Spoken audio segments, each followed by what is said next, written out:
ಜೀವನದ ಒಳ ಹೊರಗೆ ಗೊತ್ತಿರ್ತಾವ. ಅಂಥವರ ಮಾತುಗಳಿಗೆ ನಾವು ಪ್ರಾಶಸ್ತ್ಯ ಕೊಡಬೇಕು.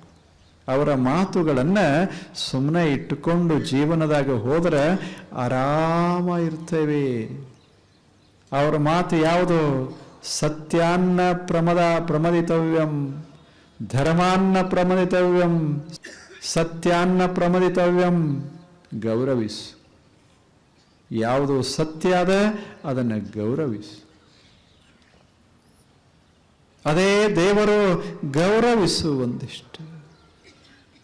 ಆ ಬಳಿಕ ನಿನ್ನ ಮನಸ್ಸಾಕ್ಷಿಯಾಗಿ ನೀನು ಬಾಳು. ಯಾರರೇ ಅಂತಾರಂತಲ್ಲ, ನನ್ನ ಮನಸ್ಸೇ ಸಾಕ್ಷಿಯಾಗಿ ನಾನು ಬಾಳ್ತಾ ಇರೋದೇ ಸತ್ಯ. ನನ್ನ ಮನಸ್ಸು ನನಗೆ ಹೇಳ್ತದ ಇದು ಸರಿ ಇದು ತಪ್ಪ ಅಂತ ಹೇಳ್ತು ಅಂದರೆ ಹಾಗೆ ಇರೋದೇ ಸತ್ಯ. ಜಗತ್ತು ಅರಿಲಿ ಬೇಕಾರ ಬಿಡ್ಲಿ, ಅದು ಪ್ರಶ್ನೆ ಅಲ್ಲ. ನಮ್ಮ ಮನಸ್ಸು ಮನಸ್ಸಾಕ್ಷಿಯಾಗಿ ನಾವಿರೋದು. ಜಗತ್ಸಾಕ್ಷಿಯಾಗಿ ಅಲ್ಲ, ಆತ್ಮಸಾಕ್ಷಿಯಾಗಿ, ಒಳಗಿರುವ ಆತ್ಮಸಾಕ್ಷಿಯಾಗಿ, ಅಂತರಾತ್ಮ ಸಾಕ್ಷಿಯಾಗಿ, ತನ್ನ ಸಾಕ್ಷಿಯಾಗಿ, ತನಗೆ ಸಂತೋಷ ಆಗುವಂಗೆ ತನಗನಿಸಬೇಕು ನಾನು ಮಾಡೋದು ಸರಿ ಅಂತ ಅನಿಸಿ ಮಾಡ್ತಾ ಇರಬೇಕಷ್ಟೇ. ಅದು ಸತ್ಯ. ನಾವು ಸತ್ಯ ಗೌರವಿಸೋದು, ಉಳಿದಲ್ಲ. ದೊಡ್ಡ ಮಾತುಗಳನ್ನು ಗೌರವಿಸೋದಲ್ಲ, ದೊಡ್ಡ ವಸ್ತುಗಳನ್ನು ಗೌರವಿಸೋದಲ್ಲ, ಸಂಪತ್ತನ್ನು ಗೌರವಿಸೋದಲ್ಲ, ಆದರೆ ಸತ್ಯವನ್ನು ಗೌರವಿಸೋದು. ಸತ್ಯವನ್ನು. ಅವರು ಬಹಳ ದೊಡ್ಡವರು, ಆದ್ದರಿಂದ ಅವರ ಮಾತು ಸತ್ಯ ಅಂತಲ್ಲ. ಇವ ಬಹಳ ಸಣ್ಣವ, ಇವರು ಹೇಳೋದು ಸತ್ಯ ಅಲ್ಲ ಅಂತಲ್ಲ. ಯಾಕೆ ಹೇಳೋಲ್ರ್ಯಾಕೆ? ಸತ್ಯ ಇದ್ರೆ ನಾವು ಗೌರವಿಸೋದು. We have to respect the truth. ಅದು ಭಾವ. ನನಗದು ಸಾಧ್ಯ ಆಗಲಿಕ್ಕಿಲ್ಲ ಒಮ್ಮೊಮ್ಮೆ, ಆದರೆ ಸತ್ಯ ಗೌರವಿಸಬೇಕು. ಸ್ವಲ್ಪ ನೋಡುವಂಗದು. ನನಗೆ ಸತ್ಯ ಮಾತಾಡ್ಲಿಕ್ಕೆ ಸಾಧ್ಯ ಆಗಿಲ್ಲ ಅಂತ ಇಟ್ಟುಕೊಳ್ಳಿ, ಆದರೆ ಸತ್ಯವನ್ನು ತಿರಸ್ಕಾರ ಮಾಡಬಾರದು, ಸತ್ಯವನ್ನು ಗೌರವಿಸು. ನಾನು ಅಸಮರ್ಥ ಇರಬಹುದು, ಆದರೆ ಸತ್ಯವನ್ನು ಗೌರವಿಸಬೇಕು. ಒಬ್ಬ ತಂದೆ ವ್ಯಾಪಾರಿ ಭಾರೀ ಸುಳ್ಳ ಹೇಳ್ತಿದ್ದ. ಮಗ ಒಂದು ದಿವಸ ಇವನಿಗೆ ಸುಳ್ಳು ಹೇಳ್ದ, ತಂದೆಗೆ. ಮಜಾ ಇಲ್ಲ. ಅವನದು ಹಣ 1 ಲಕ್ಷ ತಕ್ಕೊಂಡಾನ, ನಾ ಏನು ತಕ್ಕೊಂಡಿಲ್ಲ ಅಂತ ಸುಳ್ಳು ಹೇಳ್ಯಾನ. ತಂದೆಗೆ ಬಹಳ ಸಿಟ್ಟ ಬಂತು. ಅವ ಅಂದ, ಸುಳ್ಳು ಹೇಳ್ತೀಯಲ್ಲೋ ಅಂದ. ಅವ ದಿವಸ ತುಂಬ ಹೇಳವ. ಅವಾಗ ಮಗ ಹೇಳ್ದ, ನೀನು ಅದೇ ಕೆಲಸ ಮಾಡ್ತೀಯಲ್ಲ ಅಂತ. ಅವಾಗ ಅವ ಅಂತಾನೆ, ನನಗೆ ಆಗಿಲ್ಲ, ಅದಕ್ಕೆ ನಾ ಸುಳ್ಳು ಹೇಳ್ತೇನೆ, ನೀ ಹೇಳಬೇಡ. ನಾವು ಎಷ್ಟೇ ಸುಳ್ಳಾಡಿದರೂ ಸಹಿತ ಸತ್ಯವನ್ನು ಗೌರವಿಸಬೇಕೇ ವಿನಃ ಸುಳ್ಳನ್ನ ಗೌರವಿಸೋದಲ್ಲ. ನನಗಾಗಿಲ್ಲಪ್ಪ, ಆದರೆ ನೀನು ಮಾತ್ರ ಮಾಡಬೇಡ. ಸಣ್ಣವ ಇದೇ ಚಟ ಬಿತ್ತು ಅಂದ್ರೆ ನನ್ನಂಗೆ ಆಗ್ತೀನಿ, ಮಾಡಬೇಡ. ಆತನ ಮನಸ್ಸು ಎಷ್ಟು ಚಲೋ. ನನಗೆ ಆಗಿಲ್ಲ, ನಿಜ, ನನಗೆ ಸಾಧ್ಯ ಆಗಿಲ್ಲ, ಬಹಳಷ್ಟು ಆಗಿಲ್ಲ, ಆದರೂ ನಾನು ಕಷ್ಟಪಡ್ತಾ ಇದ್ದೇನೆ, ಬಿಡೋಕ್ಕಾಗ್ತಾ ಇಲ್ಲ. ನೀ ಮಾತ್ರ ಹಚ್ಕೋಬೇಡ, ಇದನ್ನು ಕಲಿಯಕ್ಕೆ ಹೋಗಬೇಡ. ಇದು ರಿಸ್ಪೆಕ್ಟಿಂಗ್ ದಿ ಟ್ರುತ್. ನಾವು ಗೌರವಿಸಬೇಕು. ಯಾರಾದರೂ ಸತ್ಯ ಮಾತನಾಡಿದರೆ ನಮಗೆ ಸಾಧ್ಯ ಇಲ್ಲದೇ ಇದ್ದರೂ ಯಾರಾದರೂ ಸತ್ಯ ಮಾತಾಡಿದರೆ ಅದನ್ನು ಗೌರವಿಸೋದದು, ಸತ್ಯವನ್ನು ಗೌರವಿಸೋದು. ಇದು ಬಹಳ ಮಹತ್ವದ. ನಂದೇ ಅಂತ ಅನ್ನಬಾರದು, ಸತ್ಯ ಇದ್ರೆ ಗೌರವ ಕೊಡೋದು. ಎರಡನೇದ್ದು, ಆತ್ಮ ಸಾಕ್ಷಿಯಾಗಿ ನಾವು ಬಾಳೋದು. ಅವರು ಹೊಗಳ್ತಾರೆ, ಇವ್ರು ಹೊಗಳ್ತಾರೆ ಅಂತಲ್ಲ. ಅವರು ಪ್ರಶಸ್ತಿ ಕೊಡಬಹುದು, ಅವ್ರಿಗೇನು ಗೊತ್ತು ಮನಸ್ಸಿನೊಳಗಾಗುವಂಥ. ಎಲ್ಲೇ ಹೇಳೋದಲ್ಲೇನವ್ರು ದಾಸರು ಹೇಳ್ತಾರೆ, ಜನರೇನು ಬಲ್ಲರು ಒಳಗಾಗೋ ಕೃತ್ಯವ, ಮನವರಿಯದ ಕಳ್ಳತನವಿಲ್ಲವಲ್ಲ. ಜನ ಕಂಜಿ ನಡೆಯದೆ ಮನ ಕಂಜಿ ನಡೆದರೆ ಮನದ ಹಣ್ಮ ಗುರುಸಿದ್ಧ ಸಿಗ್ತಾನೆ. ಅದನ್ನು ಬಿಟ್ಟು ಮನಕಂಜಿ ನಡೆಯದೆ ಜನಕಂಜಿ ನಡೆದರೆ ಮನದಾಣ್ಮ ಗುರುಸಿದ್ಧ ಮರೆಯಾಗುವನಲ್ಲ. ಯಾರಿಗೆ ಬೇಡ ನಮ್ಮ ಮನಸ್ಸೇ. ಹಾಗೆ ಇದ್ರೆ ಯಾರು ಗೊಡವೆ ಇಲ್ಲ. ನಮಗೆ ಅನಿಸ್ತು ನಾವು ಹಿಂಗಿರೋದು ಸರಿಯಲ್ಲ, ನಾವು ಹೀಗೆ ಮಾಡಬೇಕು. ಸಾಧನ ಮಾಡೋದು, ಬೀಳೋದು ಹೇಳೋದು ಯಾರಿಗಾಗೋದಿಲ್ಲ. ನಾನು 4 ಸುಳ್ಳು ಹೇಳಿರ್ತೇನೆ, ನೀವು 4 ಸುಳ್ಳು ಹೇಳಿರ್ತೀರಿ. ನಿಮಗಿಂತ ನಾನು ಸ್ವಲ್ಪ ಹೆಚ್ಚು ಸುಳ್ಳು ಹೇಳಿರ್ಬೋದು, ಆ ಪ್ರಶ್ನೆ ಬೇರೆ. ಆದರೆ ಸಾಧನೆ ಮಾಡೋದು ಮತ್ತೆ ಹೇಳ್ಬೇಕು. ನಿನ್ನೆ ಹೇಳಿನಪ್ಪ, ಇಂದು ಹೇಳೋದು ಬೇಡ, 1-2 ಕಡಿಮೆ ಹಾಕವಿಲ್ಲ, ಅದ ಸಾಧನ. ಕಡಿಮೆ ಮಾಡ್ಕೋತ ಹೋಗೋದು ಸಾಧನ. ಆದರೆ ಗೌರವಿಸಬೇಕು ಸತ್ಯವನ್ನ. ಇದು ಮೊದಲನೇದ್ದು. ಸತ್ಯಾನ್ನ ಪ್ರಮದಃ, ಸತ್ಯವನ್ನ ತಿರಸ್ಕಾರ ಮಾಡಬೇಡ. ಆ ಬಳಿಕ 2ನೇದ್ದು ಧರ್ಮಾನ್ನ ಪ್ರಮದಿತವ್ಯಂ. ಧರ್ಮಾನ್ನ ಪ್ರಮದಿತವ್ಯಂ ಅದು ಬಹಳ ದೊಡ್ಡದು. ಒಂದಿಷ್ಟು ಕೆಲಸ ಮಾಡಬೇಕಲ್ಲ. ಧರ್ಮಾತ್ ನ ಪ್ರಮದಿತವ್ಯಂ ಅಂದ್ರೆ ಏನು ನಾವು ದುಡಿದು ಗಳಿಸ್ತೇವೆ ಅದು ಎಲ್ಲವೂ ನಮ್ಮದು ಅಂತ ತಿಳ್ಕೋಬಾರ್ದು. ಒಂದಿಷ್ಟು ಜಗತ್ತಿಗೆ ನಾವು ಋಣಿಯಾಗಿರ್ತೇವೆ. ಜಗತ್ತದ ಅಂತ ನಾವು ದುಡಿತೇವಿ, ಜಗತ್ತದ ಅಂತ ನಮಗೆ ಸಿಗ್ತದೆ. ನಾವು ಗಳಿಸಿದ್ದೆಲ್ಲ ನಮ್ಮದೇ ಅಲ್ಲ, ಅದಕ್ಕೆ ಅನೇಕ ಸಂಗತಿಗಳಿರ್ತವೆ. ಒಂದು ಒಕ್ಕಲತನ ಮಾಡಿ ಒಂದಿಷ್ಟು ನಾವು ಗಳಿಸಿದರೆ ಬರೇ ನಮ್ಮದೇ ಅಲ್ಲ. ಬರೇ ಒಂದು ಬಿತ್ತಿದ ಮಾತ್ರಕ್ಕೆ ನಮ್ಮದು ಹೆಂಗಾಗ್ತದೆ?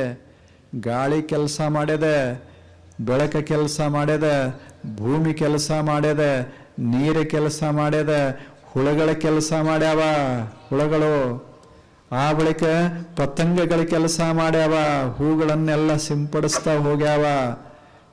ಇಷ್ಟೆಲ್ಲ ನಿಸರ್ಗವೇ ಸಹಾಯ ಮಾಡಿದಾಗ ಒಂದು ತೆನೆ ನನ್ನ ಮನೆಗೆ ಬಂದಾಗ ಅದರ ಮಾಲೀಕ ನಾನಲ್ಲ, ನಾವೆಲ್ಲರೂ ಕೂಡ ಮಾಲೀಕರು. ಇದು ಧರ್ಮ, ಇದು ಧರ್ಮ. ಮನೆಯಾಗ ಒಂದು ಸುಂದರ ಮನೆ ನಾವು ಕಟ್ಕೊಂಡಿದ್ರೆ, ನೀವು ಕಟ್ಕೊಂಡಿದ್ರೆ ನೀವಷ್ಟೇ ಕಾರಣ ಅಲ್ಲ, ಮನೆಯವರು, ಮಕ್ಕಳು ಯಾರ್ಯಾರು ಅದಾರ, ಯಾರ್ಯಾರು ಸಹಾಯ ಮಾಡ್ಯಾರ, ಎಲ್ಲರೂ. ಆದ್ರಿಂದ ವೈಯಕ್ತಿಕ ಅಂತ ಏನಿರೋದಿಲ್ಲ. ಜಗತ್ತಿನಾಗ ನಾನು ಬದುಕಬೇಕಾದ್ರೆ ನೀವಿರಬೇಕಾಗ್ತದೆ, ನೀವು ಬದುಕಬೇಕಾದ್ರೆ ನಾನಿರಬೇಕಾಗ್ತದೆ, ನಾವೆಲ್ಲ ಬದುಕಬೇಕಾದ್ರೆ ಜಗತ್ತಿರಬೇಕಾಗ್ತದೆ. We have to depend upon the nature for our pleasant living. ನಾವು ಸುಖವಾಗಿ ಬಾಳಬೇಕಾದ್ರೆ ಜಗತ್ತಿರಬೇಕಾಗ್ತದೆ. ಆದ್ದರಿಂದ ನಾನೇನು ಗಳಿಸ್ತೀನಿ ಅಂತ ನಾ ತಿಳ್ಕೊಂಡೇನಿ, ಅದನ್ನು ಸ್ವಲ್ಪ ನನಗಷ್ಟೇ ಅಲ್ಲ ಇನ್ನೊಬ್ಬರಿಗೆ ಒಂದಿಷ್ಟು ಬಳಸ್ಕೋತ ಹೋಗಬೇಕು. ಇನ್ನೊಬ್ಬರಿಗೆ ಒಂದಿಷ್ಟು ಬಳಸೋದು, ಬಹಳ ಬಳಸೋದಲ್ಲ, ಸುಮ್ಮನೆ ಒಂದು ಸ್ವಲ್ಪ. ಅನ್ನ ಛತ್ರ ಅಂತ ಮಾಡ್ತಾರೆ, ಅರವಟ್ಟಿಗೆ ಅಂತ ಮಾಡ್ತಾರೆ. ಇರ್ಲ ಮಾಡ್ತಿದ್ದಿಲ್ಲ ಹಿಂದಕ್ಕೆ. ಸುಮ್ಮನೆ ಭಾಳ ಇರೋದಲ್ಲ ಅದು, ಸುಮ್ಮನೆ ಮಜ್ಜಿಗೆ ಕೊಡ್ತಾರೆ ಕೆಲವರು. ಸುಮ್ಮನೆ ಮಜ್ಜಿಗೆ, ಅದು ಬೇಸಿಗೆಯೊಳಗೆ ಗುಲ್ಬರ್ಗ ಜಿಲ್ಲಾದಾಗ 40, 44, 45, 46 ಹಿಂಗೆ ಎರ್ಕೋತ ಹೋದಾಗ ಒಂದು ಕಪ್ ಮಜ್ಜಿಗೆ ಕೊಟ್ಟರು ಸ್ವರ್ಗ ಸಿಕ್ಕಂಗಾಗ್ತದೆ. ಅದ ಡ್ರಮ್ ಗಟ್ಲೆ ಅಲ್ಲ, ಬರೇ ಒಂದು ಕಪ್. ಧರ್ಮ ಅಂದ್ರೆ ಏನು? ದೊಡ್ಡದು ಮಾಡೋದಲ್ಲ, ಸಣ್ಣದೇ ಮಸ್ತಾಗಿ ಮಾಡೋದ. ಒಂದು ಸಣ್ಣ ಘಟನಾ, ಅಮೇರಿಕಾ ದೇಶ, ಅಲ್ಲಿ ಬೂಕರ್ ಅಂತ ಒಬ್ಬರಾಗಿ ಹೋದರು. ಬೂಕರ್ ವಾಷಿಂಗ್ಟನ್ ಅಂತ ತಾವು ಕೇಳಿರಬೇಕು. ಆ ವಾಷಿಂಗ್ಟನ್ ಅಲ್ಲ, ಬೂಕರ್ ವಾಷಿಂಗ್ಟನ್ ಅಂತ. ಆತ ನಿಗ್ರೋ ಮನುಷ್ಯ. ಆತ ಬಹಳ ಒಳ್ಳೆ ಕೆಲಸಗಳನ್ನು ಮಾಡ್ತಾ ಇದ್ದ ಯುವಕ. ನಿಗ್ರೋ ಅಂದ್ರೆ ಕಪ್ಪು ಜನ, ಅವರನ್ನ ಯಾರೂ ಹಚ್ಕೊಳ್ಳೋದಿಲ್ಲ. ಹಂಗದ ಏನು ಮಾಡೋದು? ಯಾರ್ಯಾರು ಕಪ್ಪದಾರ ಅವ್ರನ್ನ ಯಾರು ಹಚ್ಕೋತಾರ? ಅವರೇ ತಮ್ಮನ್ನು ಹಚ್ಕೊಳ್ಳೋದಿಲ್ಲ, ಇನ್ನು ಮಂದಿ ಯಾರು ಹಚ್ಕೋತಾರ? ನಮ್ಮ ಬಣ್ಣ ಬಹಳ ಕೆಟ್ಟದ ಅಂತ ಅವರೇ ಅನ್ಕೋತು. ಆದ್ರೆ ಇನ್ನು ಕೆಂಪು ಮಾಡೋರು ಯಾರು? ನಮ್ಮ ಬಣ್ಣನೇ ಮಸ್ತ್ ಅದ ಅಂದ್ರೆ ಮಸ್ತ್ ಆಗೇ ಬಿಡ್ತದ ಅದ. ಆ ಬೂಕರ್ ವಾಷಿಂಗ್ಟನ್ ಬಹಳ ಒಳ್ಳೆ ಮನುಷ್ಯ. ಅವ ಏನು ಕೆಲಸ ಮಾಡ್ತಿದ್ದ ಅಂದ್ರೆ, ಏನು ಕಪ್ಪು ಜನ ನಿಗ್ರೋಗಳಿದ್ರೋ ಅವರಿಗೆ ಒಂದು ದೊಡ್ಡ ಶಾಲೆಯನ್ನ ತೆಗಿಬೇಕು ಅಂತ ಹೊರಟ. ಅವರು ಏಳಿಗೆ ಮಾಡ್ತಾ ಇದ್ದ ಆತ. ನಮ್ಮ ಜನ, ಕಪ್ಪು ಜನ ಬಹಳ ಒಳ್ಳೆಯವರಾಗಬೇಕು, ಸುಸಂಸ್ಕೃತರಾಗಬೇಕು, ಸುಶಿಕ್ಷಿತರಾಗಬೇಕು, ಇದು ಅವನಿಗೆ ಕನಸು. ಒಬ್ಬೊಬ್ರಿಗೆ ಎಷ್ಟು ಚಲೋ ಕನಸು ಬೀಳ್ತಾವ. ನಮಗೆ ಹೆಂಗೆ ಕನಸು ಬೀಳ್ತದ? ಈ ಟೇಬಲ್ ನಮಗೇ ಇರಬೇಕು, ಇದು ನಮಗೇ ಇರಬೇಕು, ಅದು ನಮಗೇ ಇರಬೇಕು, ಇದು ನಮ್ಮ ಕನಸ. ಆ ಬೂಕರ್ ಹುಡುಗನಿಗೆ ವಾಷಿಂಗ್ಟನ್ನಿಗೆ ಅವನಿಗೇನು ಬಿತ್ತು ಅಂದರೆ ಸ್ವಲ್ಪ ಈ ಕಪ್ಪು ಜನಾಂಗವನ್ನು ಸುಧಾರಿಸಬೇಕು ಅನ್ನಿಸ್ತು. ಅವಾಗ ಒಂದು ಫಂಡ್ ಕಾಂಟ್ರಿಬ್ಯೂಷನ್ ತಗೊಳ್ಳೋದು ಶುರು ಮಾಡಿದರು. ಒಂದು ನಿಧಿ ಸಂಗ್ರಹ ಮಾಡಕ್ಕೆ ಶುರು ಮಾಡಿದ ಬೂಕರ್.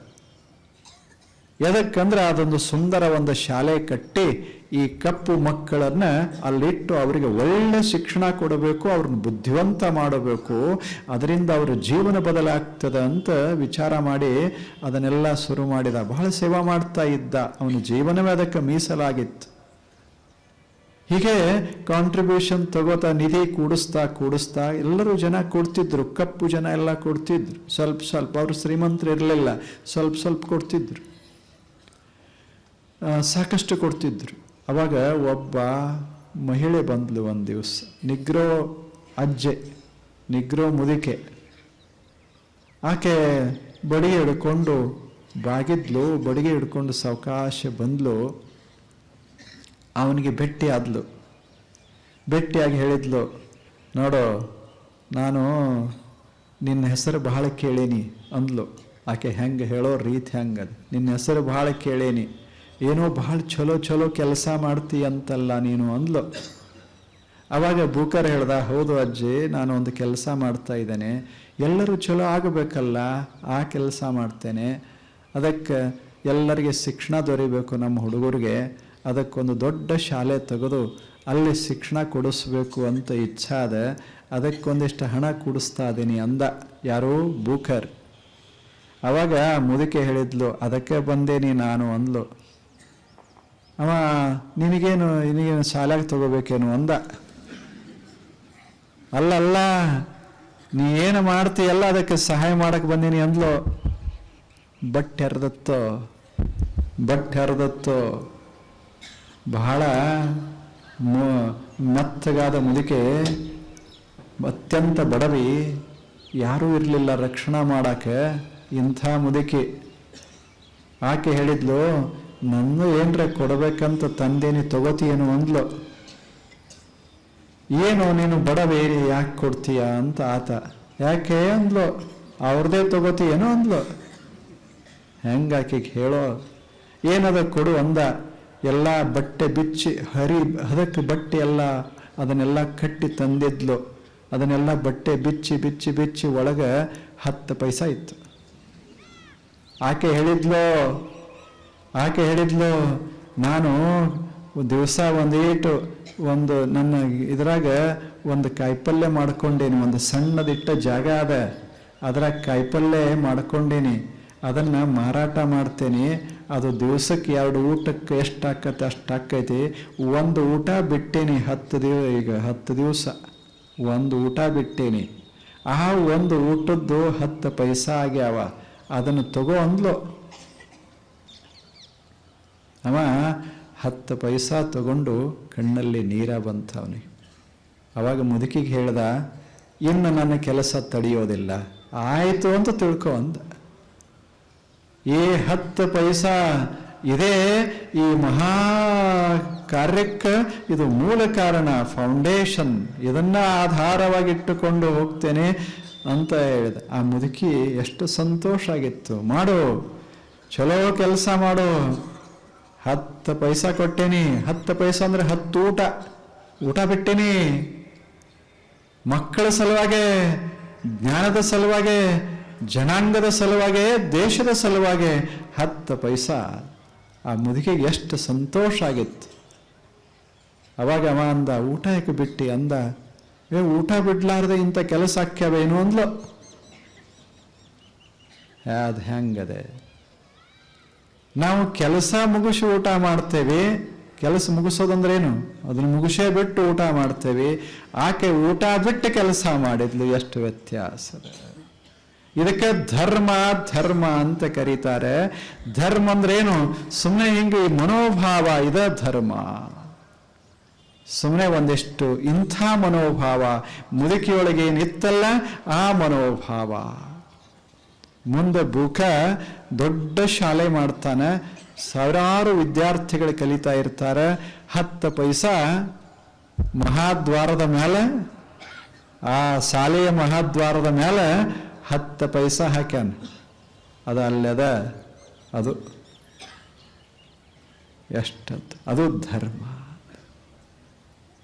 ಇದು ಧರ್ಮ. ಆ ಬಳಿಕ ಮುಂದೊಂದು ಕುಶಲ ಅನ್ನ ಪ್ರಮದಿತವ್ಯಂ. ಇದು 3ನೇದ್ದು. ಕುಶಲಾತ್ನ ಪ್ರಮದಿತವ್ಯಂ. ಕುಶಲ ಅಂದ್ರೆ ನಮ್ಮ ಕೆಲಸ ಹೆಂಗಿರ್ಬೇಕಂದ್ರೆ ವಿನಾಶಕ ಇರಬಾರ್ದು. ನೋಡು ಮನುಷ್ಯನೇ, ಏನೇನು ಚಂದದ ಜಗತ್ತಿನಾಗ ಒಳ್ಳೇದದ, ಇದನ್ನು ನಾಶ ಮಾಡಬೇಡ, ರಕ್ಷಣಾ ಮಾಡು. ಕುಶಲ ಕುಶಲ ಅಂತ ಕೇಳುವುದಲ್ಲ, ಕೇಳ್ತಾರೆ ಕುಶಲ ನೀವೆಲ್ಲ ಅಂತ ಕೇಳ್ತಾರೆ. ಅಂದ್ರೆ ಅದ ಎಲ್ಲ ಅದ, ಒಳ್ಳೇದೆಲ್ಲ ಅದ, ಅದಕ್ಕೆ ಕುಶಲ ಅಂತಾರೆ. ಹಾಗೆ ಕುಶಲಾನ್ನ ಪ್ರಮದಿತವ್ಯಂ. ಎಲ್ಲೆಲ್ಲಿ ಒಳ್ಳೆಯದು ಜನರಲ್ಲಿ ಏನೇನು ಒಳ್ಳೆಯದ ಕಾಣಿಸ್ತದೆ ಅದನ್ನು ಕೆಡಿಸ್ಬೇಡ. ಒಂದು ಸ್ವಚ್ಛ ಜಾಗ ಇದ್ರೆ ಹೊಲಸು ಮಾಡಬೇಡ. ಇಲ್ಲೊಂದು ಯಾರೇ ಹೂವಿನ ಗಿಡ ಹಚ್ಚಿದ್ರೆ ಕಿತ್ತಿ ಚೆಲ್ಲಬೇಡ. ಯಾರ್ದಾರೆ ಮನೆ ಸುಂದರವಾಗಿ ಕಾಣಿಸ್ತಿದ್ರೆ ಒಂದಿಷ್ಟು ಮಸಿ ಬಳಿಬೇಡ. ಯಾರ್ದಾರೆ ವ್ಯಕ್ತಿತ್ವ ಚಂದಾಗಿ ಇತ್ತು ಅಂದ್ರೆ ಅವರಿಗೆ ಅವರ ವ್ಯಕ್ತಿತ್ವವನ್ನು ಹಾಳು ಮಾಡಬೇಡ. ಇದು ಕುಶಲ. ಎಲ್ಲೆಲ್ಲಿ ಚಲೋ ಅದೇ ಚಲೋ ಅಂತ ಹೇಳೋ, ಅದು ಉಳಿತದೆ. ಯಾವುದೇ ಇರಲಿ, ಆರಿಸೋ ಕೆಲಸ ಮಾಡಬೇಡ, ದೀಪ ಹಚ್ಚೋ ಕೆಲಸ ಮಾಡು. ಕುಶಲ ಅನ್ನ ಪ್ರಮದಿತವ್ಯಂ. ಚಲೋ ಕೆಲಸ, ಚಲೋದು ಏನೇನದ ಅದನ್ನು ಕೆಡಿಸಾಕ್ ಹೋಗಬೇಡ. ಒಂದು ಚಲೋ ಮನೆ, ಬಹಳ ಅಚ್ಚುಕಟ್ಟಾದ ಮನೆಯವರು ಬಹಳ ಆತ್ಮೀಯವಾಗಿ ಬಾಳಿ ಬದುಕ್ತಾರ ಸಮಾಧಾನದಿಂದ. ಅದರಾಗಿ ಒಂದು ಮತ್ತು ಹುಳಿ ಹಾಕಿ ಬರಬೇಡ. ಏನರೇ ಒಂದು ಒಗೆದು ಬರಬೇಡ. ಕೆಲವರಿಗೆ ಹಂಗಾಗೋದಿಲ್ಲ, ಏನರೇ ಒಂದಿಟ್ಟು ಒಗೆದರ ಸಮಾಧಾನ ಆಗ್ತದೆ. ಆಗೋದಿಲ್ಲೇನು? ಈಗೆಲ್ಲ ನಾವು ಮಾಡೋದಿಲ್ಲೇನು? ಅದು ಬರ್ತದಲ್ಲ, ಯುಗಾದಿಕ್ಕಿಂತ ಮೊದಲೊಂದು ಹಬ್ಬ ಬರೋದಿಲ್ಲ. ಯಾವುದು? ಬಣ್ಣದ ಹಬ್ಬ. ಆ ದಿವಸ ಯಾರಿಗೆ ಸಮಾಧಾನ ಆಗೋದಿಲ್ಲ. ಸ್ವಚ್ಛ ಆಮ್ರೆ ಬಂದ ಅಂದ್ರೆ ಯಾವಾಗ ಇವನು ಮುಗಿಸೇನಿ ಅಂತದ. ಹಬ್ಬ ಎಷ್ಟು ಚಂದ ಮಾಡ್ಯಾರ. ಅವನ ಮುಖ ಹೊಲಸು ಮಾಡಿ ಅವನ ಮೈ ಹೊಲಸು ಮಾಡಿದಾಗ ಆರಾಮ. ಯಾಕೆ ಹಬ್ಬ ಮಾಡ್ಯಾರ? ಹಿಂಗ ಮನುಷ್ಯ ಅದಾನ ಅಂತ ತೋರ್ಸಕ್ ಹಬ್ಬ ಮಾಡ್ಯಾರ. ಅದ ಭಾರತೀಯ ಹಬ್ಬಗಳು ಬಹಳ ವೈಶಿಷ್ಟ್ಯಪೂರ್ಣ ಹಬ್ಬಗಳು. ಅವಕ್ಕೆ ಉದ್ದೇಶ ಬಹಳ ಚಲೋ ಅದ. ಹಿಂಗ ನಾವು ಮಾಡ್ತೇವೆ, ಹಿಂಗ ಮಾಡಬೇಡ. ಹಂಗ ಅನಿಸ್ತದ ಮನಸ್ಸಿಗೆ. ಯಾರ ಇಬ್ರು ಚಂದಾಗಿ ಹೊರಟಿದ್ರು ಅಂದ್ರೆ ಇವನ್ ನೋಡೋಣ ಅಂತ ಅನ್ಸ. ಎಷ್ಟು ದಿವಸ ಹೊಕ್ಕ ನೋಡ್ತೀನಿ ಅಂತ. ಹಿಂಗೆಲ್ಲ ಮಾಡ್ಕೋತ ಹೋದ್ರೆ ಜಗತ್ತ ಹೆಂಗೆ ಚಂದ ಆಗ್ತದೆ. ಇದಕ್ಕೆ ಧರ್ಮ ಅಂತಾರೇನು? ಇದಕ್ಕೆ ಸುಂದರ ಜೀವನ ಅಂತಾರೇನು? ಈಗ ಚಂದಾಗಿ ಕೂತಿರಲ್ಲ, ಇಂಥದ್ರಾಗೆ ನಡು ಒಂದು ಕಪ್ಪೆ ಹೋಗೋದು ಬಿಡೋದು, ಎಲ್ಲರೂ ಎದ್ದು ಹಿಂಗೆ ಮಜಾ ಮಾಡ್ಕೋತಿರ್ತಾರೆ. ಎಷ್ಟು ವಿಚಿತ್ರದ ಜನಾಂಗ ನಮ್ಮ ಮನಸ್ಸು. ಎಷ್ಟು ಜನಾಂಗ ಅಂದ್ರೆ ನಾನೇ ಅಂತ ತಿಳ್ಕೊಳ್ಳಿ. ಮನಸ್ಸೆಷ್ಟು ನಂದು ವಿಚಿತ್ರ ಇದೆ. ಏನರೇ ಮಾಡ್ಬೇಕು ಅನಿಸ್ತದೆ. ಇದಲ್ಲ, ಹಿಂಗೆ ಮಾಡಬೇಡ. ಶಾಸ್ತ್ರದಾಗ ಏನು ಹೇಳ್ತದ? ಕುಶಲ ಅನ್ನ ಪ್ರಮದಿತವ್ಯಂ. ಚಲೋ ಇದ್ದದ್ದನ್ನು ಕೆಡಿಸ್ಬೇಡ, ಅದನ್ನು ರಕ್ಷಿಸು. ಒಳ್ಳೆಯದನ್ನ ಮಾಡೋದನ್ನ ಕಲ್ಕೋ. ಅದು ರಕ್ಷಣಾ ಮಾಡು. Creative, not a destructive you have to become. ಅದನ್ನು ಮಾಡಿದರೆ ಎಷ್ಟು ಮಜಾ ಇರುತ್ತೆ, ಎಷ್ಟು ಸಂತೋಷ ಆಗ್ತದೆ. ಮನೆ ಒಡಿಬಾರ್ದು, ಮನೆ ಕಟ್ಟಬೇಕು. ಹಿಂಗೆ ಮಾತಾಡಬೇಕಲ್ಲ, ಒಡೆದ ಮನೆ ಸಹಿತ ಒಂದಾಗಬೇಕದ. ಎದ್ದ ಸಮಾಜ ಚೂರಾಗಬಾರದು. ನಾವು ಮಾತಾಡೋದರಿಂದ ಒಡೆದ ಸಮಾಜ ಕುಡ್ಕೋತ ಬರಬೇಕು. ಇದಕ್ಕೆ ಕುಶಲ ಕುಶಲ ಯಾವುದೂ ಹಾಳು ಮಾಡಬಾರ್ದು. ಪಾಪ ಎಷ್ಟು ಕಷ್ಟಪಟ್ಟು ಅವು ಮಾಡಿರ್ತಾರೆ ಹೇಳಿ. ಒಂದು ಮನೆ ಕಟ್ಟೋದೇನು ಸುಲಭದ ಏನು? ಒಂದು ತೋಟ ಮಾಡೋದೇನು ಸುಲಭದ ಏನು? ಪಾಪ ಹಗಲ ರಾತ್ರಿ ಕಷ್ಟಪಟ್ಟು ಬಡವರು ಅಷ್ಟು ಸುಂದರವಾಗಿ ಮಾಡಿರ್ತಾರೆ. ಶ್ರೀಮಂತರಿರಲಿ ಬಡವರಿರಲಿ ಚಂದ ಮಾಡಿರ್ತಾರೆ. ಅದನ್ನೋದು ಕೆಡಿಸಿ ಬರೋದು ಯಾಕೆ? ಅದನ್ಯಾಕೆ ಹಾಳ ಮಾಡೋದು? ಆ ಪ್ರವೃತ್ತಿ ಅದಲ್ಲ, ಅದು ನಮ್ಮ ಜೀವನದ ಶಾಂತಿಯನ್ನ ನಾಶ ಮಾಡಿಬಿಡ್ತದೆ. ಇದು ಕುಶಲ ಇಲ್ಲದೆ ಇರೋದು. ಕುಶಲ ಇದರಾಗ ಪ್ರಮಾದ ಆಗಬಾರದು. ಕುಶಲಾನ್ನ ಪ್ರಮದಿತವ್ಯಂ.